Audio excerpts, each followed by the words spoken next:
Muscular skeletal disorder है ना। चलो स्टार्ट हो गया है।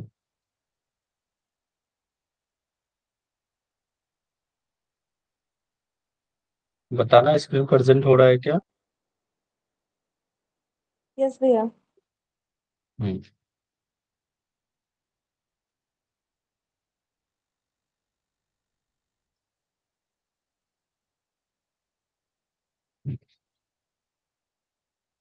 ठीक है, साइकेट्रिक डिसऑर्डर। आज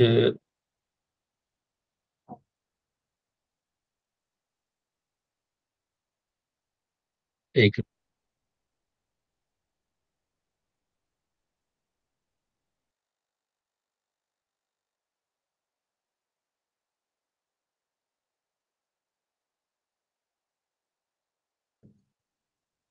ओके, सॉरी।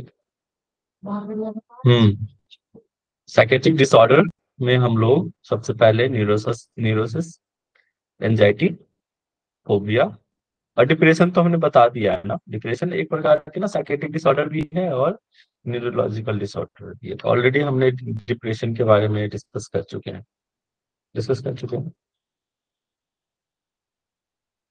नहीं सर, डिप्रेशन तो नहीं किया। नहीं किया है। अच्छा ठीक है। भैया कल करा दिया था। बताया था ना डिप्रेशन के सिर्फ बारे में आपने। बेसिक। अच्छा ठीक है, कोई बात हाँ, नहीं, बता। बेसिक बताया था। ये कहाँ से आ गया। अगर और जरूरत पड़ेगी तो और बता देंगे, कोई दिक्कत नहीं है। पहले ये कर लेते हैं कंप्लीट। न्यूरोसिस। न्यूरोसिस को जानने से पहले आपको साइकोसिस भी जानना चाहिए। इसीलिए मैंने दोनों चीजें ऐड कर दी है कॉलम में। इसको आप एक चार्ट बना लेना, कॉलम करके दो। ठीक है, न्यूरोसिस और साइकोसिस। साइकोसिस।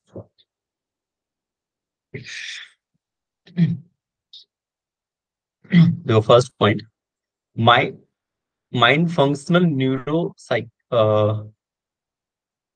cyclical disorder that manifest mental illness characterized by loss of contact with reality and themselves in a specific clinical phenomena in the with the other people causing social maladaptation। देखो इसमें क्या कह रहा है।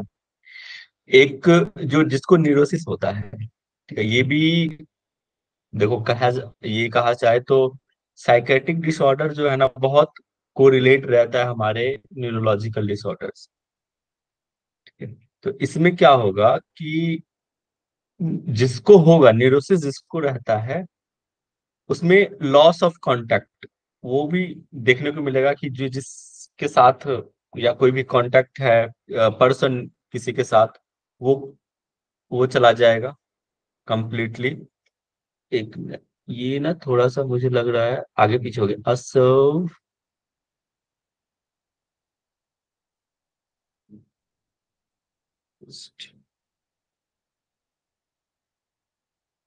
ये थोड़ा सा ना चार्ट गड़बड़ बन गया है।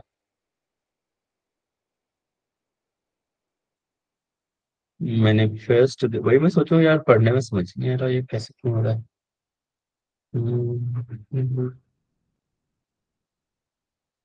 malfunction neuropsychological disorder that manifest themselves। अच्छा ओके, ये है यहाँ से है, ये आगे पीछे हो गया है। ये line, first line and third line connected. और ये है a severe mental illness characterized by loss of contact with reality and absence and with other people causing social male adaptation। ये एक्चुअली ना ये थोड़ा सा वो हो गया है, आगे पीछे हो गया है। इसको मैं समझा दे रहा हूँ, आप ना इसको अच्छे से करना। मैं इसको करेक्ट करके भेजूंगा इस पे ड्राइव पे ना अपलोड जब करेंगे ना, तो इसको अच्छे से कर, नहीं तो कंफ्यूज हो जाओगे सर आगे पीछे कैसे हो गया। एक मिनट, इसका मैं पीपीटी चेक कर लेता हूँ।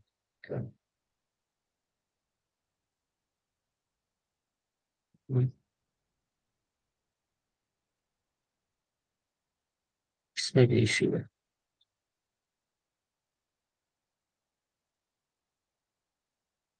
चलो ठीक है, मैं बता दूंगा इसमें क्या कह रहा है एक एक करके, तो समझ लीजिए कि माइंड फंक्शनल न्यूरो साइक्लिनिकल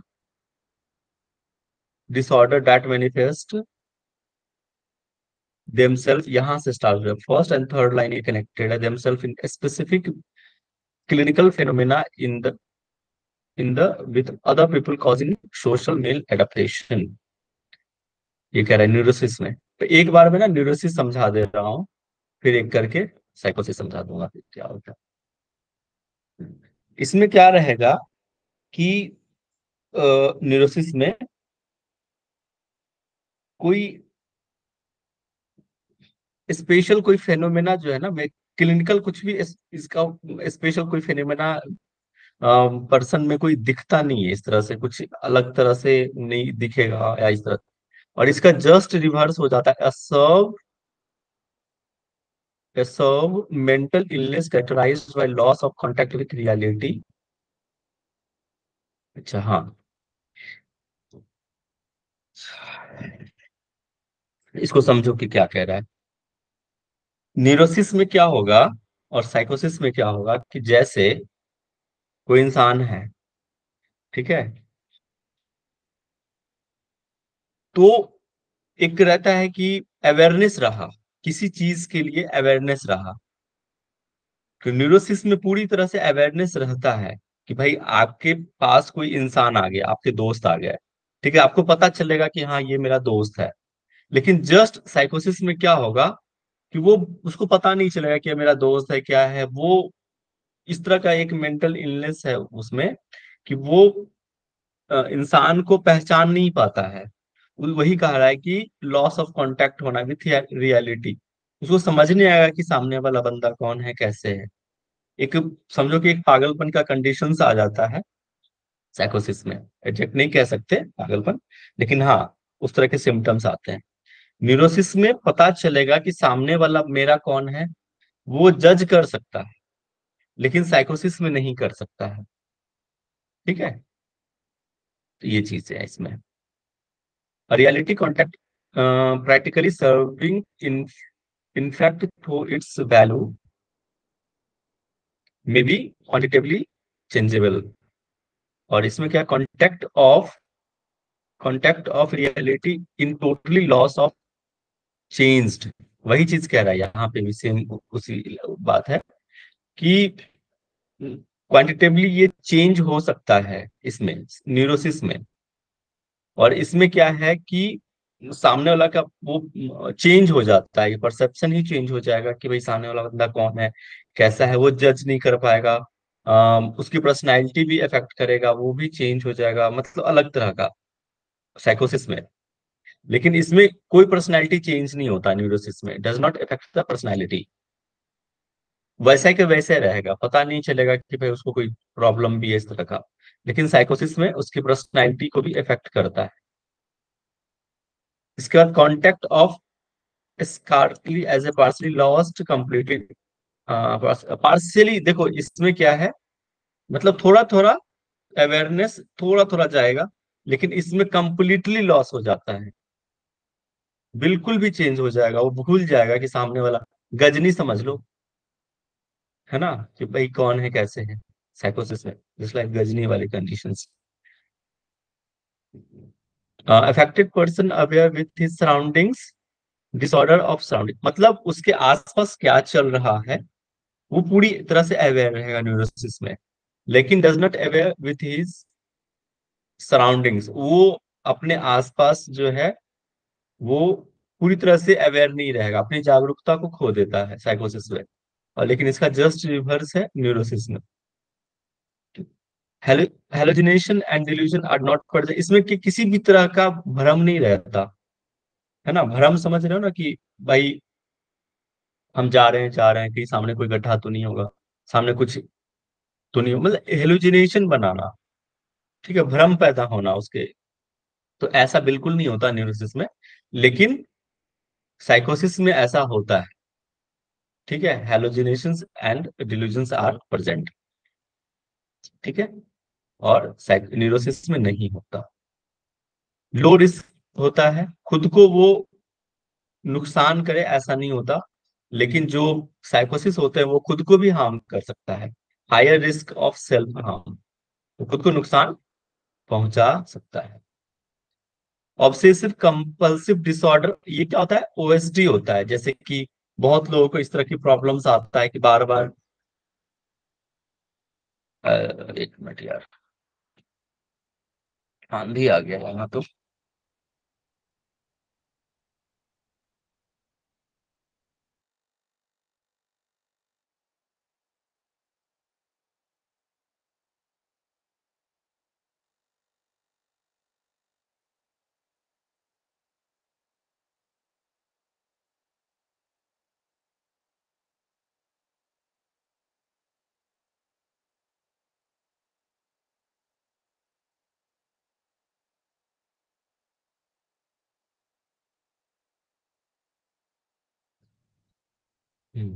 सॉरी, यहाँ आंधी आ गई है अभी, इसलिए। अब देखो, न्यूरोसिस में भी क्या होता है? Lower risk of self harm, वो खुद को नुकसान पहुंचाए ऐसा बहुत कम चांसेस होता है, लो रिस्क रहता है। और साइकोसिस में बहुत चांसेस है कि वो खुद को नुकसान पहुंचा सकता है। दीवार पे सर मारना, कुछ किसी भी तरह का हाथ काट लेना, ये बहुत वो देखने को मिलता है साइकोसिस में। ओएसडी रहेगा उसको, है ना, ऑब्सेसिव कंपल्सिव, जैसे कि कई बार क्या होता है जनरली, चाबी छूट, अब हम जा रहे हैं घर से बाहर बाइक से, बार बार छूट लगेगा कि हमने कुछ भूल गए हैं, या फिर लगेगा कि गेट खुला हुआ छूट गया। तो या बार बार आप जैसे कि जाते हो तो हाथ धोने की समस्या रहती है। ये सब क्या है? ऑब्सेसिव कंपल्सिव डिसऑर्डर है। ये सब देखने को मिलता है न्यूरोसिस में। इसके बाद सोमैटोफॉर्म, ये मतलब सोमैटोफॉर्म होता है हमारे बॉडी और ब्रेन से रिलेटेड। जो भी प्रॉब्लम आती है ना हमारे शरीर और मस्तिष्क से रिलेटेड, उसको कहते हैं सोमैटोफॉर्म। एंड डिल्यूजन डिसऑर्डर, कि इस तरह के भ्रम भी थोड़े बहुत पैदा होते हैं, डिल्यूजन आ सकता है। और फ्यू टाइप ऑफ साइको, नहीं आइए इसका था ना भाई, साइकोसिस में है कि स्निजोफिनिया आएगा, डिल्यूजन डिसऑर्डर आएगा, और फ्यू टाइप ऑफ साइकोसिस। ये क्या है? उसके एक प्रकार है। स्निजोफिनिया होगा, या फिर डिल्यूजन डिसऑर्डर हो सकता है, और इस तरह के साइकोसिस कहलाते हैं। ओके, और ये कह रहा था ऊपर वाला 8 में, ये थोड़ा ना ऑर्डर थोड़ा सा वो है, तो देख लेंगे इसको। Somatoform and disorder, depression and post traumatic are few type, इसके टाइप्स याद रख लेना। न्यूरोसिस के टाइप्स हो गया कौन कौन सा? OSD, somatoform disorder,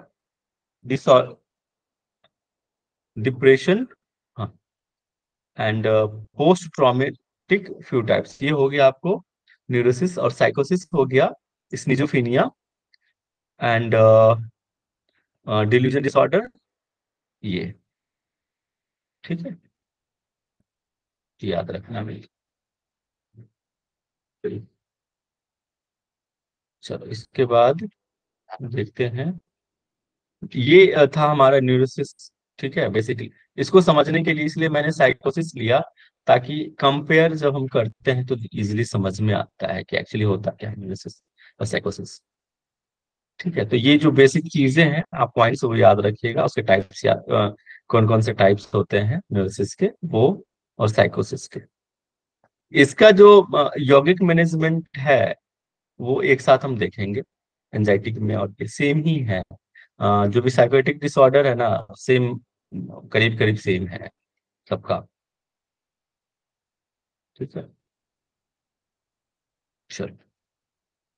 anxiety, anxiety मैंने बताया था ना कल भी, एक पॉइंट्स मैंने बताया, किसी को याद है मैंने बताया था क्या होता है एंजाइटी?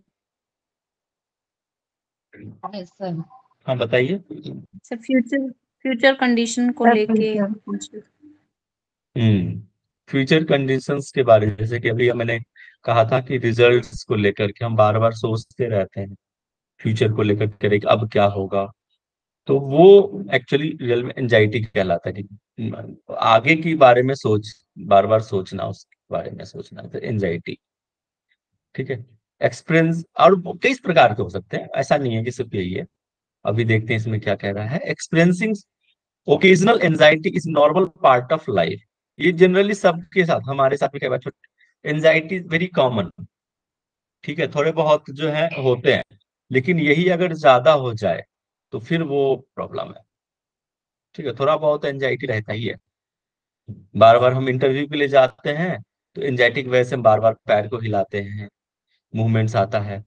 कई बार होता है कि हमें वॉशरूम जाना कई बार लग जाता है। ये भी एक प्रकार क्या है, एंजाइटी है। सोचते रहते हैं इंटरव्यू कैसा जाएगा कैसे नहीं होगा, तो हम बार बार वॉशरूम जाते हैं।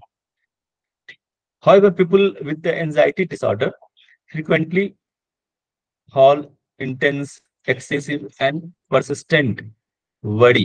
ठीक है, ये फ्रिक्वेंटली हो सकता है, ये चीजें होती हैं, एंजाइटी कहलाता है। एंड फियर, डर भी है इसमें। ठीक है, कि हमें डर लगता है। अभी जैसे इंटरव्यू के बारे में सोच रहे हैं, हमें डर लग रहा है अंदर से, वो क्या एंजाइटी है। चिंता हम कर रहे हैं, परसिस्टेंट वरी, किसी चीज के बारे में लगातार सोच रहे हैं, ऑल्सो एंजाइटी। ठीक है।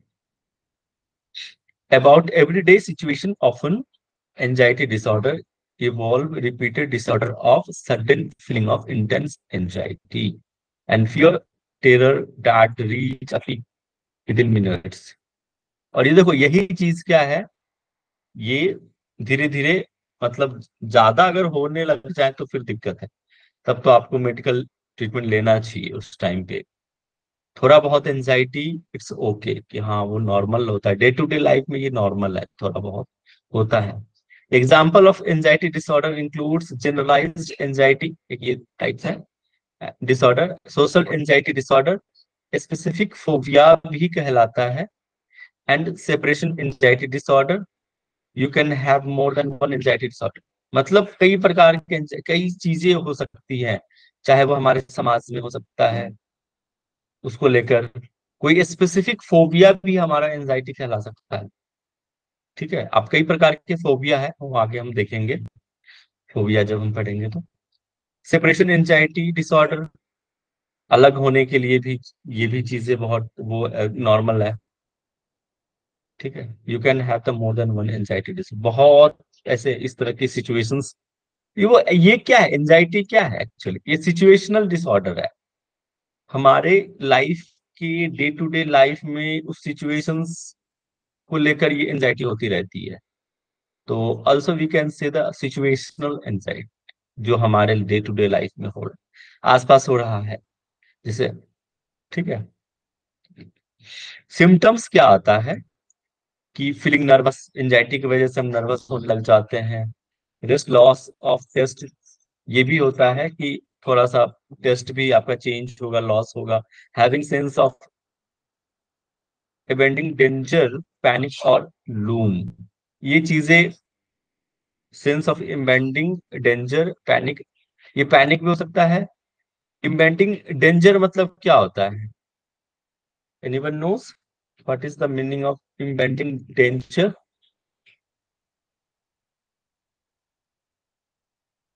एनीवन?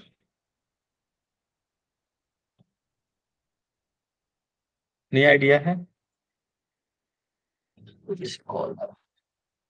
बताइए बताइए, सोचो।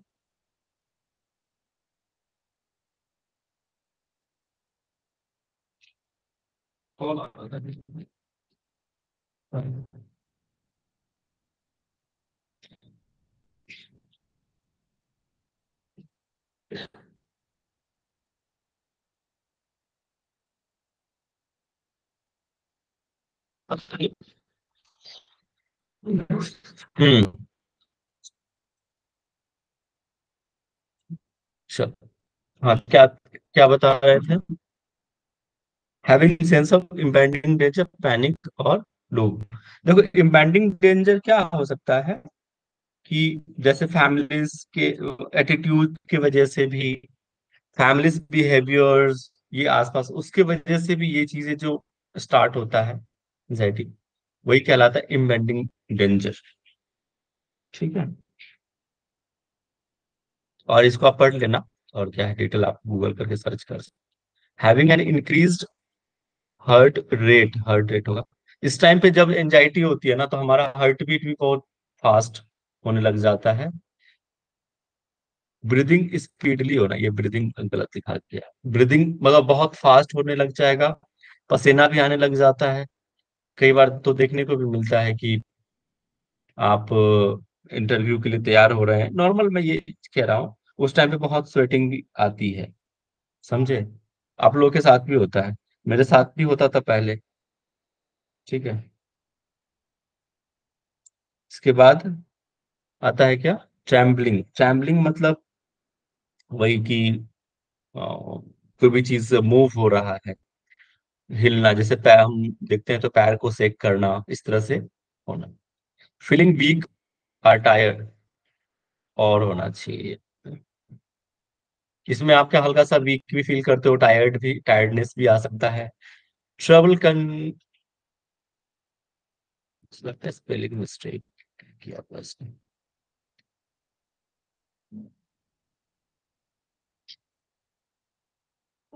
थिंकिंग अबाउट एनीथिंग, आप ना किसी भी चीज के बारे में सोचने लग जाते हो, तो देखना पड़ेगा ये क्या दिखती है इसमें।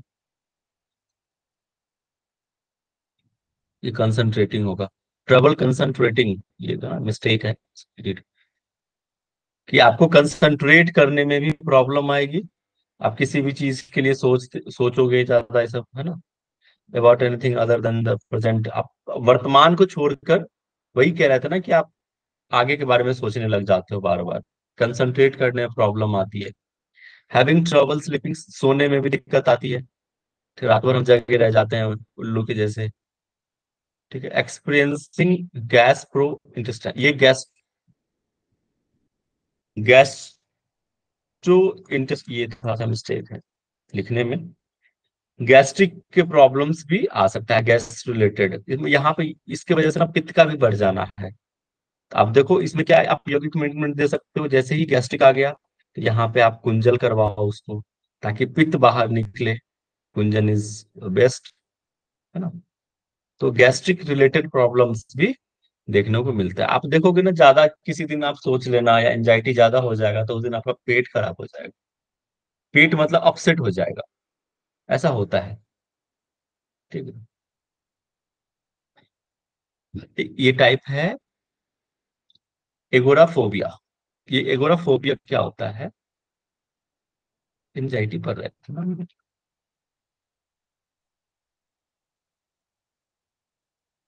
अच्छा, उसी का है ये।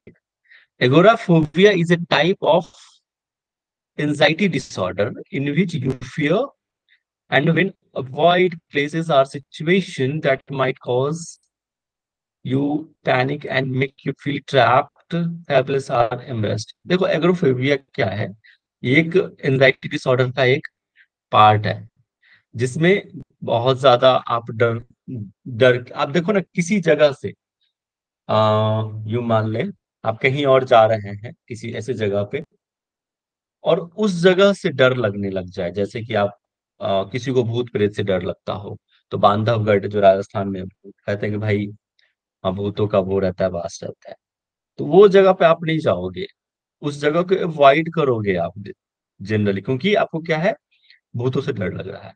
आप किसी को पानी से डर लगता है तो आप स्विमिंग करने नहीं जाओगे, ठीक है, उस जगह पे नहीं जाओगे।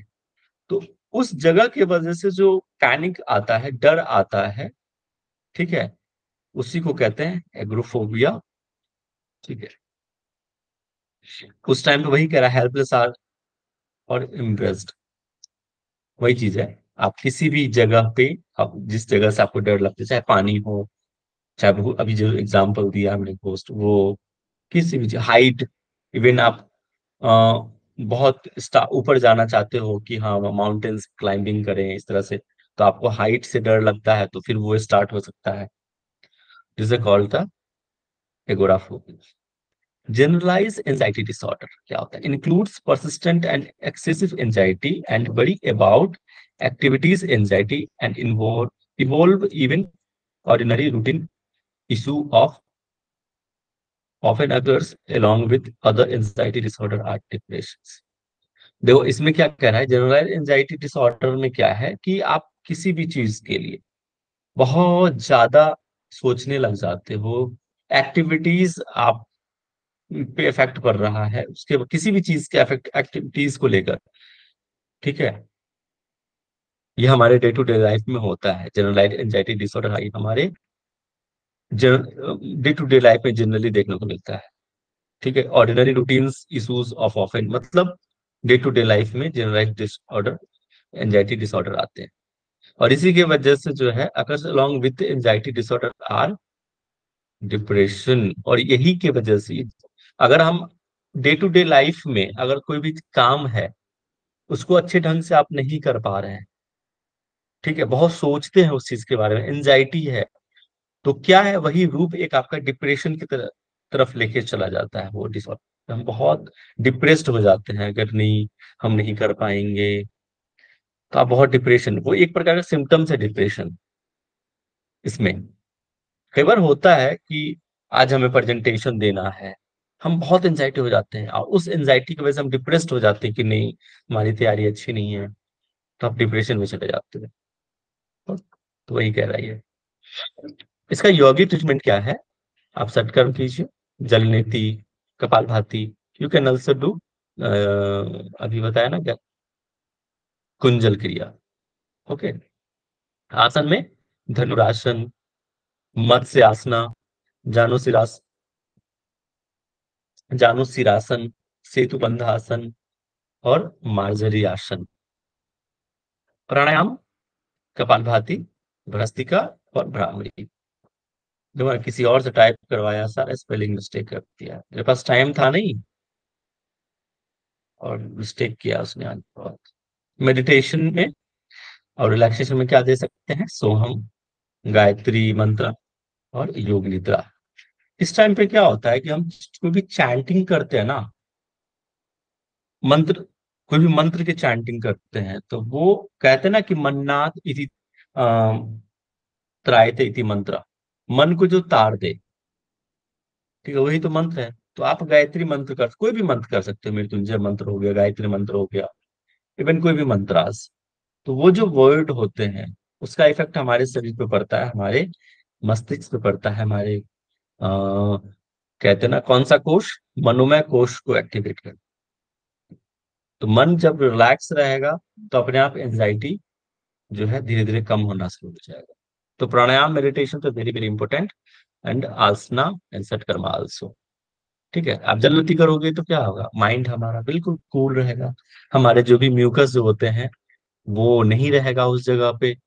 बताया था ना चार पार्ट कहाँ कहाँ होते हैं, फ्रंटल, इथेनोइड, सेफेनोइड एंड मैक्सिलरी, उस जगह पे आपका गंदगी नहीं रहेगी। गंदगी नहीं रहेगी तो हमारा मस्तिष्क भी शांत रहेगा, ब्रीदिंग में अच्छे से आप ब्रीथ कर पाओगे, आगे के प्राणायाम अच्छे से कर पाओगे सर। कपालभाति भी अच्छा है, जलनीति करो, कुंजल also, जिसकी वजह से हमारे जो पेट में पित्त बनता है वो नहीं बनेगा। अब आता है फोबिया। फोबिया क्या कहला है, किसी भी चीज का फोबिया हो जाता है। अभी जैसे हम बता रहे थे ना, हाइट की वजह से फोबिया, पानी में जा, तो हाइड्रोफोबिया, पानी में हाइट है तो उसके लिए भी कुछ टर्म है। तो अलग अलग चीज का, अब किसी को हाइट है, पानी है, लॉट ऑफ फोबियाज, कुछ भी हो सकता है फोबिया में, कि हमको ये हो गया है, ठीक है। अब देखते हैं इसमें क्या है। Phobia is an excessive and irrational fear, irrational fear है, एक्सेसिव। ये देखो फोबिया बहुत डेंजर चीज है। एंजाइटी तो ठीक है थोड़ा, मतलब अगर एक्सट्रीम नहीं तो, लेकिन फोबिया हो गया ना तो मतलब ये मेरे हिसाब से तो बहुत वर्स्ट चीज है फोबिया होना किसी भी चीज का। Is an excessive and irrational fear section. If you have a phobia, you may experience a deep sense of dread or panic when you encounter the source of your fear. The fear can be certain place, situation, of object. Unlike general anxiety disorder, a phobia is usually connected to something specific. किसी चीज चीज के लिए, देखो इसमें वही कह रहा है, फोबिया किसी स्पेसिफिक स्पेसिफिक चीज को लेकर कनेक्टेड होना, ठीक है, फोबिया कहलाता है। अब जैसे हमने वाटर का लिया, एक स्पेसिफिक चीज है। हाइट का लिया, वो एक स्पेसिफिक चीज है, ठीक है। और ये एक प्रकार का एक एंजाइटी भी कह सकते हो, एंजाइटी के ही ये चीज है, मतलब बहुत इर्द गिर्द घूमता है, ठीक है। ये phobia is usually connected to something specific, genetic and environmental factors can cause, ठीक है। इसका एक कारण ये है भी है कि जेनेटिक भी हो सकता है फोबिया, कि भाई आपके पेरेंट्स में है तो आपको भी आ सकता है। इन्वायरमेंटल फैक्टर है, वो भी फोबिया का हो सकता है। आप जैसे कोई बच्चे को, ठीक है, आप किसी चीज से डरा रहे हो, है ना, तो उसको वो फोबिया आ जाएगा कि नहीं बच्चे बारात को नहीं जाते, वहां भूत रहते। कभी नहीं बच्चे को इस तरह से करना चाहिए, ठीक है, नहीं तो वो उसके अंदर में डर बैठ जाएगा। एक डर का भी फोबिया होता है, फियर, तो उसके अंदर जब बैठ जाएगा ना तो बहुत दिक्कत है, ये फोबिया कहलाता है। इन्वायरमेंटल फैक्टर, आसपास की चीजें भी बहुत मैटर करती हैं, ठीक है। Children who have a close relative with an anxiety disorder are at risk of developing a phobia. देखो ये भी एक बहुत इंपॉर्टेंट चीज है। आपके घर में आस बच्चे होंगे, आसपास, उनको इस तरह से चीजों से बचाना है कि अगर आपके रिलेटिव या इस तरह से चीजें एंजाइटी है, तो कोशिश कीजिए कि उनको उनसे थोड़ा सा दूर रखें। नहीं तो हो सकता है कि बच्चों में उस तरह की चीजें आ जाएं, ठीक है। Stressing events such as worry drawing can bring a phobia. Stress के वजह से भी ये चीजें हो सकता है phobia. Expose to confined spaces, extreme height, देखो वही चीजें हैं, extreme height, animal insect bite and all be sources of phobias, ये सारे ही क्या है, फोबिया के सोर्स कहे जाते हैं, ठीक है। पीपल विथ ऑनगोइंग, अब जानवरों का भी हो सकता है फोबिया, कि भाई किसी को जानवर पालने की वजह से उसका भी एक फोबिया है। किसी को जानवर से दूर रखना है कि नहीं, हमें डर लगता है भाई बाइट ना कर ले, वो काट ना ले, ठीक है। People with ongoing medical condition और health concerned often have phobias. There is a high incidence of people developing phobia after traumatic brain injury. Brain injury के बाद जनरली ये चीजें भी हो सकता है, फोबिया की कंडीशंस आ सकती हैं। अगर आपके मस्तिष्क में किसी भी तरह का इंजरी हो गया है, चोट लग गया है, तो substance abuse and depression are also connected to phobia. कोई भी चीज, एब्यूज एंड डिप्रेशन, ठीक है, depression is also connected to phobia. अगर आप डिप्रेस्ड हैं तो भी फोबिया की आप शिकार हो सकते हैं किसी भी चीज। सिम्टम्स, क्या क्या सिम्टम्स हो सकता है? The most common and disabling symptoms of the phobia are panic attack. किसी भी चीज का पैनिक अटैक आना एक फोबिया हो सकता है। Pounding or racing heart, shortness of breath, ठीक है, हार्ट बीट का बहुत तेज होना, ब्रेथ का छोटा होना, रैपिड स्पीच और इनएबिलिटी ऑफ स्पीच, बहुत फास्ट फास्ट बोलने का भी, ठीक है। और ड्राई माउथ, मुंह मुंह का सूखा होना, अपसेट स्टमक। एक मिनट था, स्पेलिंग मिस्टेक किया।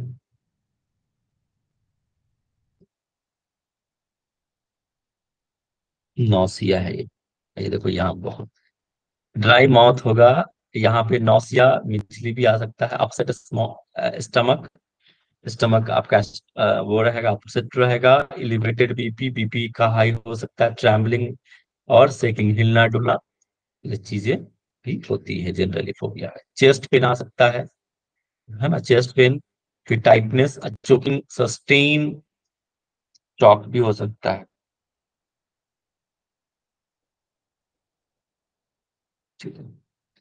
या आर्म नाउ के और होना चाहिए, चेस्ट पेन और tightness, choking, sustain, dizziness, profuse sweating, dizziness हो सकता है, स्वेटिंग हो सकता है। ये सारे सिम्टम्स जो हैं फोबिया के हैं। टाइप्स ऑफ फोबिया, असेंस, हाँ देखो ये चीजें आप देखो, टाइप्स का क्या हो सकता है? A sense of doom, impending doom, एरोस्फोबिया, फियर ऑफ हाइट, ये कहलाता क्या है? एरोफोबिया कहलाता है जब हाइट से डर लगता। एरोफोबिया और क्या कहलाता है? जब आप फ्लाइट में ये करते हो, flying, fear of flying. Arachnophobia fear of sideness, sideness की वजह से वो भी कहलाता है आर्केनोफोबिया। ये साइडनेस नहीं होगा भाई, स्पाइड, स्पाइड, स्पाइडर सही है। क्या स्पेलिंग मिस्टेक है, इसलिए किसी और को नहीं देना चाहिए टाइपिंग के लिए, खुद ही करना चाहिए। टाइम नहीं होने की वजह से ये स्पाइडर नहीं है, ये साइडनेस नहीं है, स्पाइडर है। मकड़ियों से जिनको डर लगता है, ठीक है, उनको कहते हैं आर्केनोफोबिया। Astrophobia fear of threatened lightning, जो चमकता है ना, बिजली चमकने, थंडर, थंडर लाइटिंग, जो बिजली के चमकते हैं उसके भी फोबिया कहलाता है क्या? Astrophobia. ऑटोफोबिया fear of being alone, जो अकेला रहता है, अकेलों से डर लगता है, अकेले रहने में जो जिसको डर लगता है उसको ऑटोफोबिया कहते हैं। क्लस्ट्रोफोबिया फियर ऑफ कन्फाइंड और क्राउड स्पेसेस, क्राउडेड, जहां भीड़ भाड़ जगह से जिनको फोबिया हो, उसको क्लस्ट्रोफोबिया कहते हैं। होमोफोबिया फियर ऑफ ब्लड, खून से जिसको देख के डरने लग जाए। अब किसी का एक्सीडेंट हो गया, खून, ब्लड ही ब्लड देख ले तो डर होने लग जाए, फोबिया आ जाए, तो वो क्या कहलाता है? Homophobia. Hydrophobia fear of water है, ये not a paste, so water से हाइड्रोफोबिया। ठीक है, आप इसको यौगिक ट्रीटमेंट क्या दे सकते हैं? कुंजल नीति आसन में शशांक आसन, मार्जरी आसन, उष्ट्रासन, त्रिकोण आसन,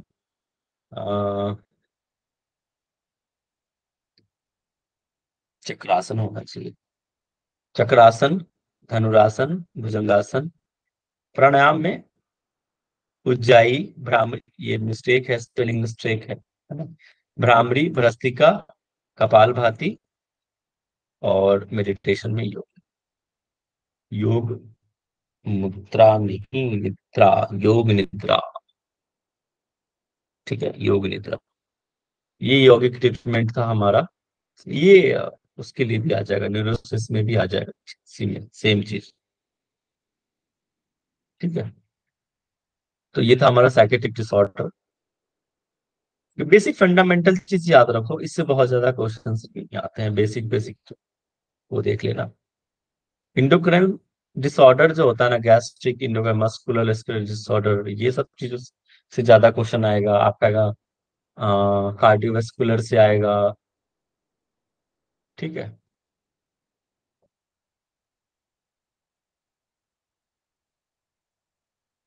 किसी कुछ पूछना है? हेलो, किसी कुछ पूछना है?